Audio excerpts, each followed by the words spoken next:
A practicing ophthalmologist, Rand Paul has been a U.S. Senator representing his state of Kentucky since 2011.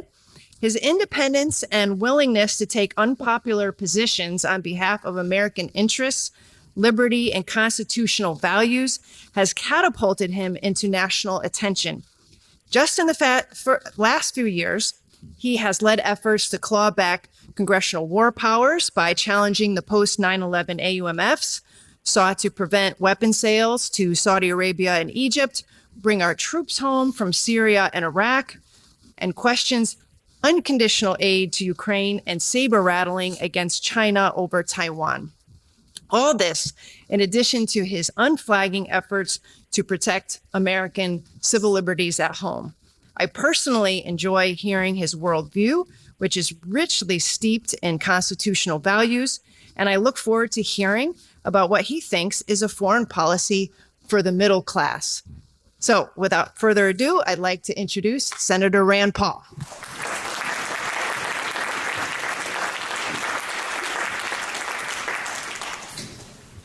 Thank you, Kelly. Thank you, Quincy Institute and American Conservative for putting this on.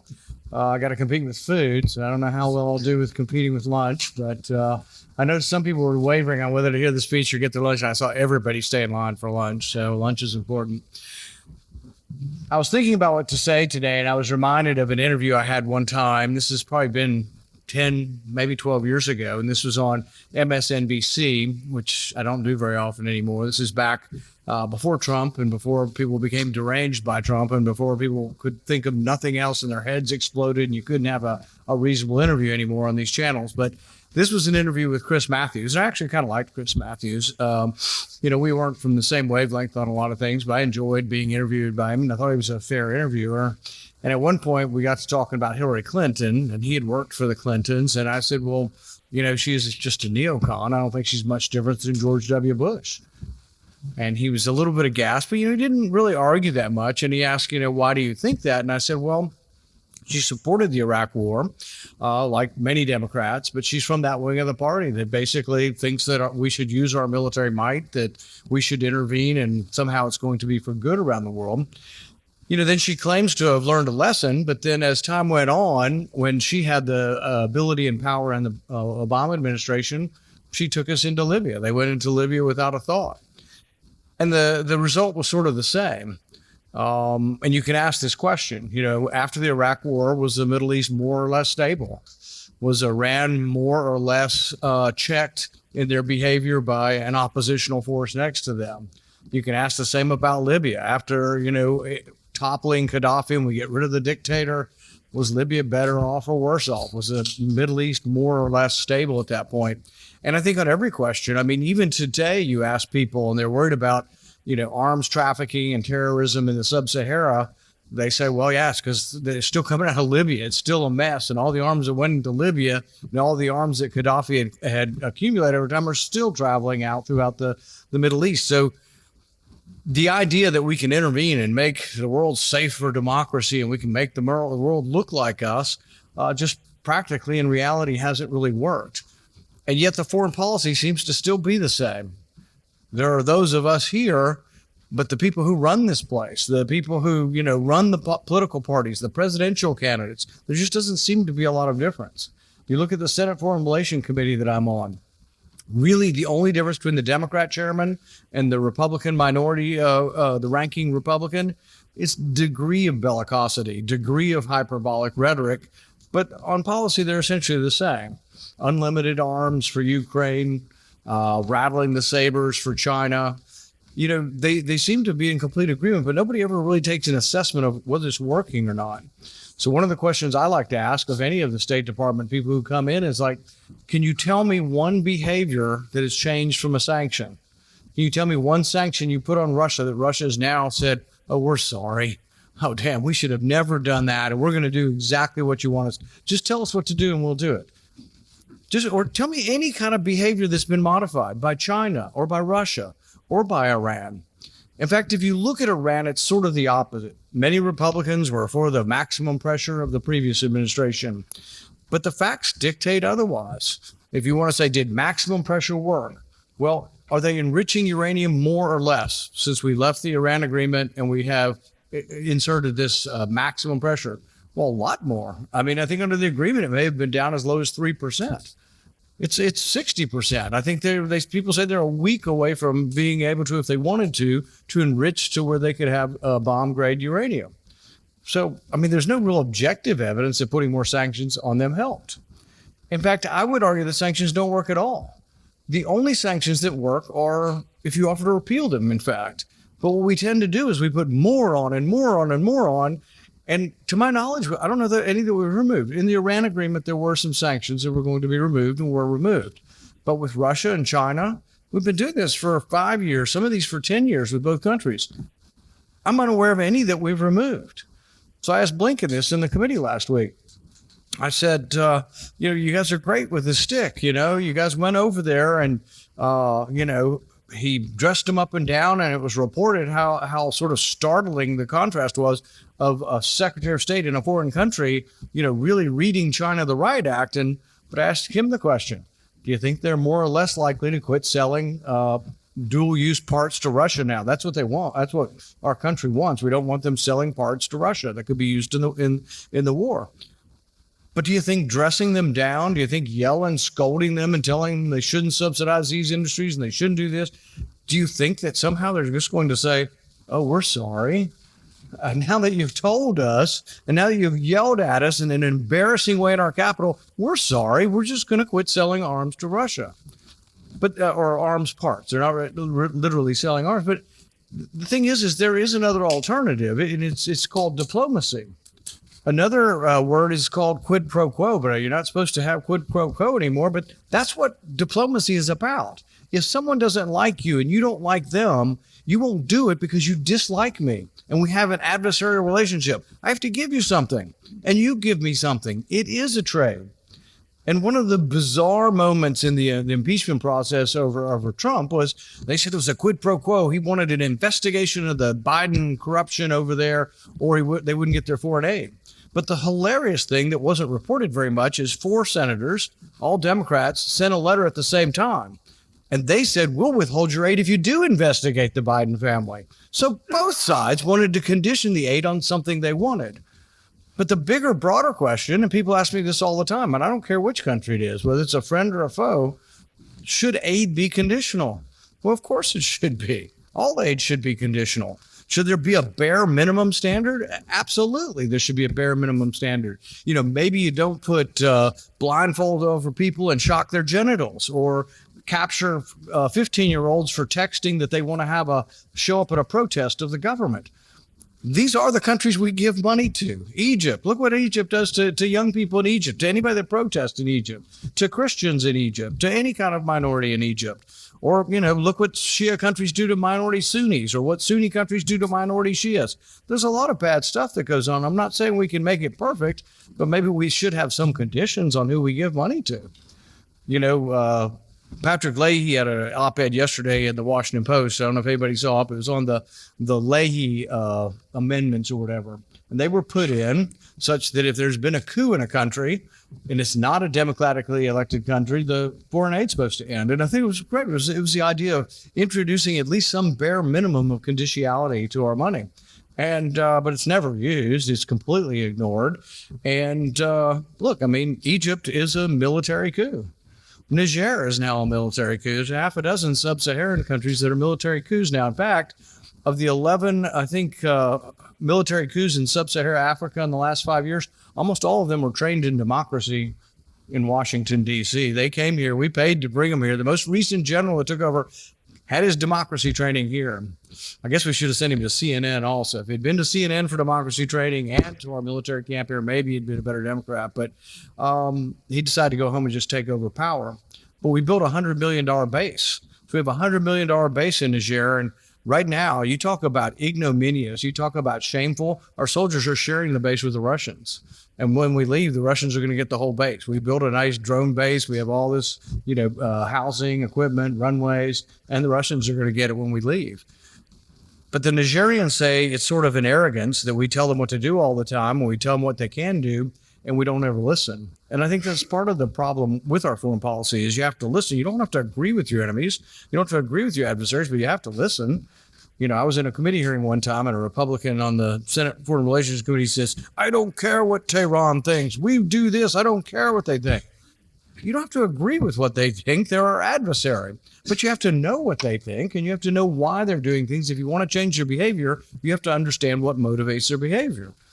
Unless you're just going to defeat everyone, unless there's just going to be unconditional surrender. See, we live in a post-World War II era where the people were brought up on a lot of nonsense, frankly, that war will always end in unconditional surrender. I think World War II is more the exception than the rule, and it did. Germany surrendered unconditionally, and so did Japan. But I don't think that's going to happen in the Ukraine-Russian war. I don't think anybody thinks unconditional surrender is going to happen on either side. And in fact, I think the most likely outcome from talking to people and people telling me what they think is that it's going to be more like Korea than anything else. It's going to be a peace in place, not good. Both sides will still claim their territory, and they may just sit in opposition to each other, and maybe it gets to a ceasefire at some point. But if you were going to think about this diplomatically, would you have your chief diplomat, Anthony Blinken, go around the world and strut around the room saying, but absolutely, the one thing we will never do is put on the table that Ukraine would be a neutral country. That will never be observed, and there's no possibility anybody wants to be in NATO, including Montenegro, Burma, whoever else. I mean, everybody can be in NATO. But we're never going to offer that someone might not be in NATO and that would be military online in exchange for something. I would say, why in the world will we not play the bluff on the Russians and say, or the Ukrainians would say, we'll agree to be a neutral nation if your troops will leave. We'll give you a month to leave and see what happens. I don't believe the Russians probably would leave, but it could be part of negotiating. You have to have something to give. If you're at a stalemate and the Russians have a bigger country with a bigger army and they're just willing to lose more soldiers and they have more to lose and they occupy a big chunk of your country, they're not going to leave because we call them bad people and we call Putin, a dictator and all the things that he may well be, but it just doesn't make them leave. You got to give them something. So you either have the gift of neutrality, if you're willing to give it, or you have something. The other thing we're saying we're going to do is we're going to take Russia's money. And apparently it's not an insignificant amount. It's about $400 billion in sovereign Russian wealth that is in Europe. And I think there's a little bit here, not as much. So we claim we're going to take it. We might have the ability to take it. I mean, we have amazing controls over the banking system. But at the same time, if we take it, do you think Russia's just going to crumble? You know what Russia has said they'll do? They'll confiscate not sovereign wealth, because we don't have a lot of sovereign wealth in Russia. They'll confiscate all the private wealth of American companies. They claim there's about $400 billion worth of private wealth in Russia. So we'll take their sovereign wealth and they'll take all of the private wealth that's over there. I don't think it gets us more towards a solution. Now, if you thought you were going to negotiate with the Russians and you thought someone somewhere believed in some kind of remnant of diplomacy, you might say, we will take your money unless you negotiate. You might say that this is a threat actually a threat of sanctions, a threat of a tariff, a threat of taking someone's money, has the ability maybe to bring someone to the table, and then you trade that. But once you do it, it's almost impossible to go backwards. So, for example, we probably have the ability to take Russia's $400 billion. So then let's say 20 years from now, there's peace and the Russians want their money back. What will happen is all of the reactionaries will look at that and say, oh, you're giving U.S. money to Russia and you're giving money in aid to the enemy, because that's what they say about Iran right now. When Iran, this is before they ended up holding back this money, but Iran had made an oil deal with South Korea. South Korea paid them for oil. They used the oil, they bought it, but then we confiscated the money. But recently, when some of it was going to be released back to Iran, hopefully in trade for something, everybody said the U.S., and many on my side said the U.S. is subsidizing Iran and giving money to Iran. Well, no, they weren't. It was Iran's money. We stole the money and we were going to give some back. But the problem with giving it back is then it's portrayed that you're giving money to the enemy. So it's the same with the Russians. We take their $400 billion. Don't you think that anybody that chooses to give it back, even if it's in exchange for something, is going to be accused of an appeaser? You're Chamberlain, you're an appeaser, you're giving the enemy money. But you have to give something. You either conquer people, defeat them, and kill them, or you have to trade. And I guess that's sort of the realism that I think sometimes can't be escaped. I don't think people are going to escape that the Ukraine war is going to end in a stalemate. I don't think they can escape that we're broke. But there are people, Mitch McConnell and others, who want to harangue, and the last dying gasp, they're going to support Ukraine, and they're going to support internationalism, they're going to support giving our money away, and call people like me an isolationist.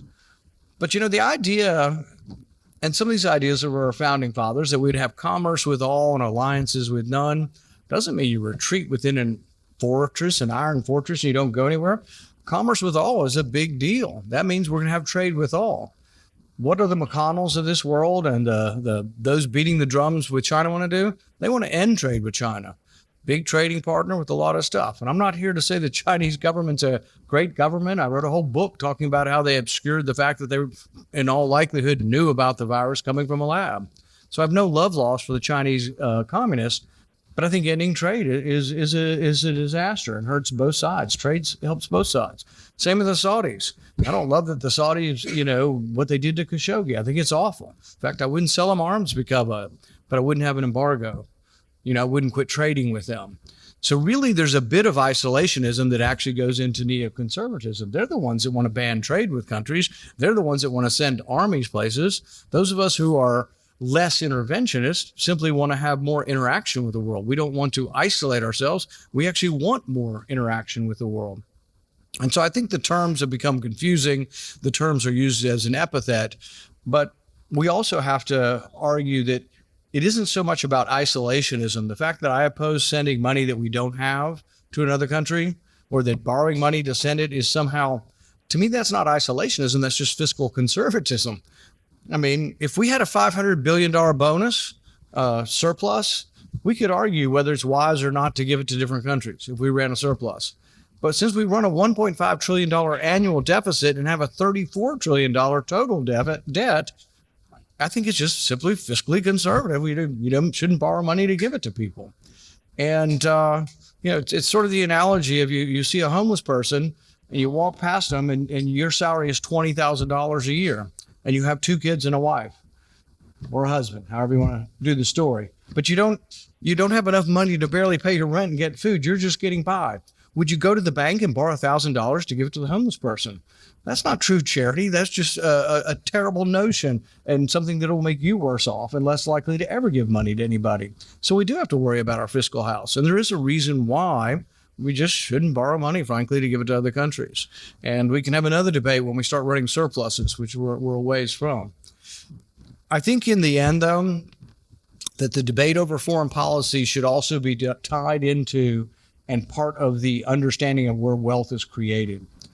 We are the richest, greatest country really ever in history. And I know it just sounds nationalistic, but it's largely true. People die to come to our country. People love our political freedom, but they also love the amazing amount of wealth. Drive anywhere in our country. You can't go more than 5 or 10 miles in our country and just see extraordinary wealth.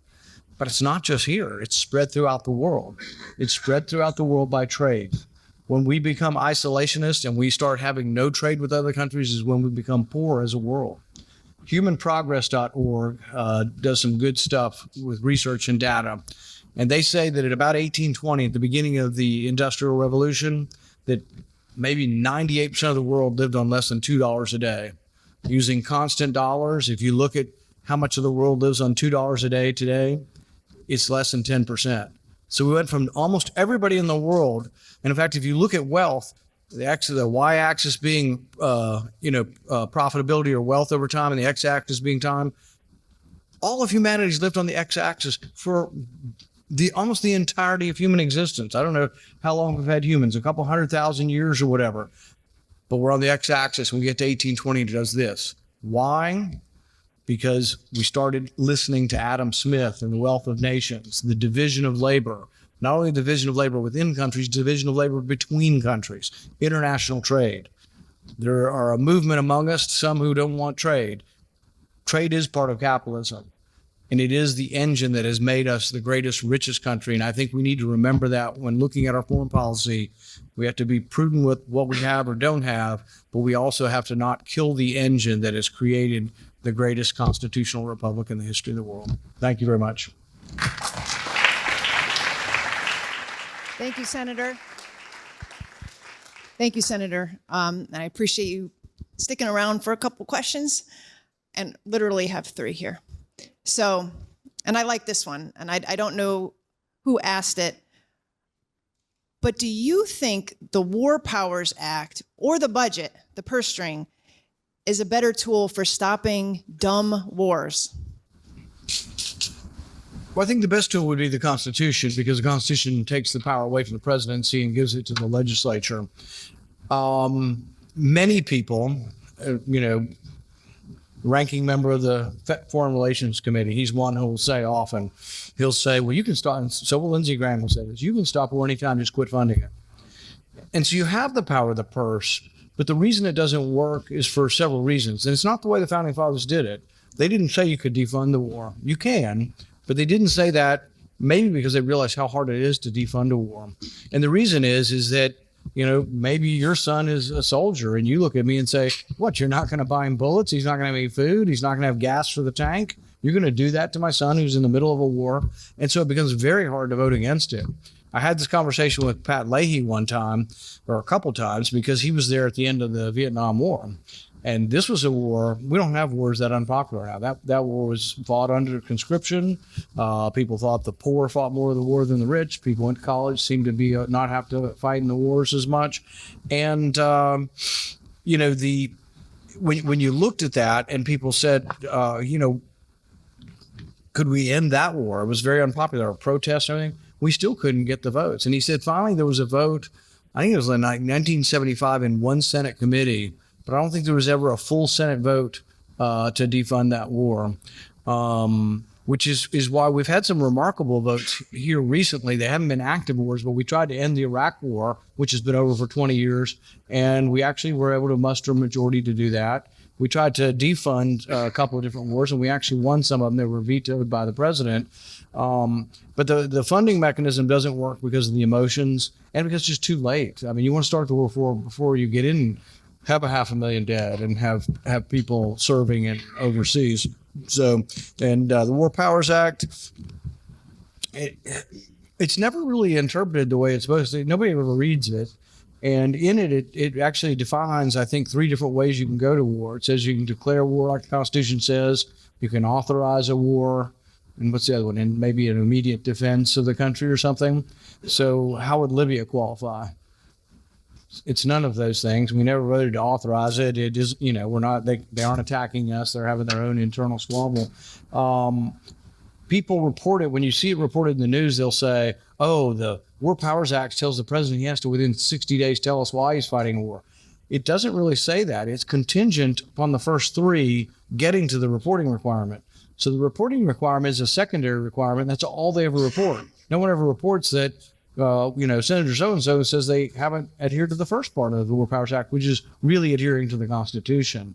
And our founding fathers discussed this, and we had divisions among the founding fathers, but on this, they were unanimous that the people should vote on it. It was to make war less likely. And then people argue, oh, Congress is so feckless, they can never do anything, we'll never be able to declare war. Well, we were virtually unanimous in World War II. We were virtually unanimous after 9/11. So I think people, Congress will do things when we're attacked, but maybe we'd be in less wars, like maybe the Iraq War or the Libyan War, or some of the things we probably shouldn't be involved with. Well, let me ask you a quick question on that. For those other wars like Yemen and Libya, ongoing operations in Somalia, do you find among your colleagues that they would rather not cast a vote on any of these things, like push for the War Powers Act, because they would rather have the executive handle this because they don't want to be on the record either way of making a bold statement on war? Probably. And that is one argument that, well, if we do it for the president, I don't have to go home and say I was for or against the war. I said the president did it. And so some of it's that. Some of them think the president can maybe handle it better. But I think that's part of some of the answer of turfing it is sort of the responsibility over not having to accept responsibility. Right. Okay, our next one is, can you discuss Congress's current feelings towards Cuba? This is something we don't talk about too often, but is normalization on the table? The Castros are gone, right? One's dead. Actually, they're both dead now. So is the brother dead? Does anybody know? He's still alive? Still alive. but he's not really in charge so much. But I mean, the Communist Party still is in charge. I've always thought that you have a better chance if you're not going to actually go to war with a country of defeating them with trade than embargoes. And so I think you're better chance of, and people won't like that, but most of the Cuban population doesn't like that idea. But then some of the younger Cubans have begun to have a different idea on this. And I think that the problem is it doesn't always work. I mean, everybody said with China, we'd open up and with economic freedom comes political freedom, and it really didn't happen that way. No, it is arguable, and this debate is a difficult one, but are they arguably politically more free than they were under Mao? Probably. I mean, still bad things happened. Tiananmen Square was a bad thing, the repression they have now. But you might argue they do have more freedom. It's just been incremental and hadn't been as great as we'd hoped. But with Cuba being so close, with international trade and tourism, I think that's a better way than the embargo. The embargo didn't work that well. What do you think? I know this is going to be a thorny issue and you only got a minute or two. But is there going to be a certain point at which Congress really has to think about the weapons it's sending to Israel? I know this is a fraught subject. I thought that was in my contract. I didn't have to answer that question. I don't remember. No, it is a difficult situation. I do think that aids and arms have conditions and should have conditions even with allies. I voted with Bernie Sanders and about 10 or 11 other very liberal Democrats. I might have been one of them. I think it was the only Republican to have a report, simply a report on what's going on versus human rights in the war. Now, this isn't to say that Israel can't defend themselves. Sure, they can. It's not to say that it was an atrocity, an utter atrocity, one of the worst in Israel's history, to attack the civilians, kill women and children, all that. And then how do you fight a war with people who hide behind women and children and are underneath the hospital? How do you do that? The debate and the ultimate answer, we can have one answer of what our sensibilities conclude as far as our arms and our money. But then also Israel has to have a decision-making process too. There is a point at which collateral damage, unintentional damage, civilians dying, even to get at bad people, that the disadvantages of what comes from that are greater than the advantages of getting the bad people. But it's not something that's I can give you as a mathematical concept that it happened a week ago, a month ago, or it's going to happen next week. And there is a difference. They aren't the same. Collateral damage civilians isn't good, and it shouldn't be something we desire or are happy about, but it isn't the same as killing 1,200 people in the desert who were civilians, who were unarmed and just going in. I mean, that is unconscionable. And I think the problem with the debate on campus for young kids wearing Hamas bandanas and thinking it's just great to rebel on Hamas is, if you start from that position, you lose me. And I'm pretty open-minded as to, assessing everybody's arms and everybody's money that we give away. But you lose me if you're marching for Hamas and thinking it was a great deal what Hamas did in the desert. And some will say, well, Israel does it all the time. There are problems and there are abuses. I don't see Israel going and killing 1,200 people in a camp that are unarmed. I just don't see that. So they aren't the same thing.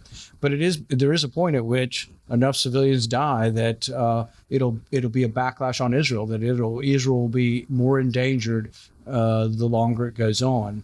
I was there in 2013 and I met with Netanyahu, and I suggested to him at that time that he build a port in Gaza with those who live there, and that they have a long period, 20 years, 50 years of joint security, whereas you came into the port, there'd be uniformed Israeli soldiers and uniformed whoever the people are from Gaza. The problem was Hamas was already in charge in 2013. They didn't want to negotiate. And Netanyahu was a little bit offhand. I have a port in Israel. And it's like, so, I mean, yeah, but it isn't a long-term solution. You have utter devastation now. What you really would hope for is not so much, did Israel do too much or too little, but if there is a next step, can you convince the Arab nations to come in with their great wealth and help rebuild Gaza? Could you have a permanent port built as part of this? I ask our State Department people, is there anybody in Gaza you could negotiate with?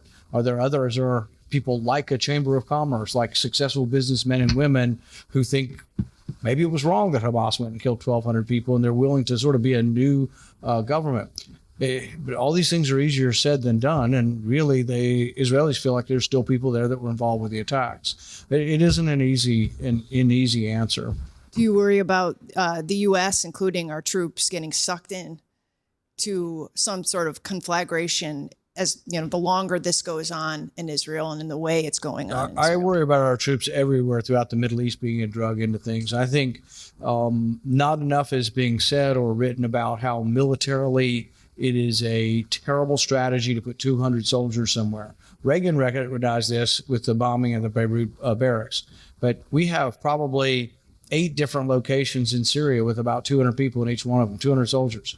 You do not fight a war with 200 soldiers. It's a ridiculous notion from a strategic point of view. And they become, when Iran fires off all their response, they don't fire them off at New York because technologically they probably can't reach New York, and let's hope that stays that way. But they can reach all those little tiny bases and they can inflict harm. And it's a much better prize to kill an American than to kill any other person, because they see us as this symbol of everything they're against. But I don't think it is that useful to us to be everywhere throughout the Middle East, particularly these small encampments. And I think that has the danger of drawing us in. Thank you very much. Thank you. Appreciate your time. Thank you. We'll be back in a few minutes.